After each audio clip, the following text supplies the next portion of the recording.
31-ാം സംസ്ഥാന സമ്മേളനം തീരുമാനിച്ച കാര്യങ്ങൾ ഏതാണ്ട് നടപ്പായി കഴിഞ്ഞ ഇനിയൊന്നും നമുക്ക് അതിപ്പോ നിങ്ങളുടെ മെമ്പർഷിപ്പിന്റെ പ്രവർത്തനത്തെ അനുഭവിച്ചു കാണും അല്ലേ? മെമ്പർഷിപ്പിന്റെ പ്രവർത്തനത്തിൽ മെമ്പർഷിപ്പ് കുറഞ്ഞില്ലേ? അതാ കുറഞ്ഞ കാര്യം എന്താണ്? ആനുകൂല്യങ്ങളൊന്നും കിട്ടിയില്ല. അതുകൊണ്ടാണ് ഇത് അടുത്ത കൊല്ലം മെമ്പർഷിപ്പിലേക്ക് നമ്മൾ ഇറങ്ങുന്നതാണ്. ഈ കൊല്ലം കുറയും. ഉടനെ അറിയാം ഇക്കൊല്ലവും കുറയും. എന്താ? അന്ന് ആനുകൂല്യങ്ങൾ കിട്ടാത്തത് കൊണ്ടാണ് കുറഞ്ഞത്. ഇപ്പൊ കിട്ടി ഇല്ല കിട്ടിയാൽ സങ്കടം.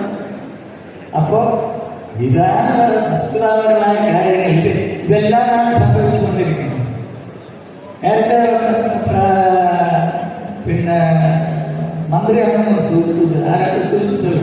പഴയ കാലത്തെ പെൻഷനല്ല ഇപ്പൊ പറയും. ഞാനൊക്കെ സ്ഥലത്ത് നിങ്ങളോട് പറയണമെങ്കിൽ കുഴപ്പമില്ല. ഞാനൊക്കെ സന്ദർശിച്ചിരിക്കുന്ന കാലത്ത് ഞങ്ങൾ ഡിമാൻഡ് തന്നെയാണ് അവസാനം വാങ്ങിക്കുന്ന ശമ്പളമായിരിക്കണം പെൻഷനായി കിട്ടേണ്ടത്. എനിക്ക് കൈവച്ച് ചോദിച്ചേ, അവസാനം വാങ്ങിച്ച ശമ്പളമാണോ അപ്പൊ പെൻഷനായിട്ട് വാങ്ങിക്കൊണ്ടിരിക്കണം? കുറവാണോ കൂടുതലാണ്? നമുക്ക് ഇന്ത്യ രാജ്യത്തെ സൂചിപ്പിച്ചതുപോലെ ഇന്ത്യ രാജ്യത്ത് മിനിമം പെൻഷൻ 11,500 ആണ്.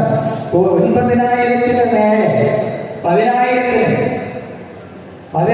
രൂപ മിനിമം പെൻഷനുള്ള 3 സംസ്ഥാനങ്ങൾ. അത് കഴിഞ്ഞാൽ ബാക്കി എല്ലാ സംസ്ഥാനത്തും മിനിമം പെൻഷൻ 9,000 രൂപയ്ക്ക് താഴെയാണ്. കേന്ദ്ര പെൻഷൻകാർക്ക് 9,000 രൂപയ്ക്ക് താഴെയാണ്. ആ പെൻഷൻകാരുടെ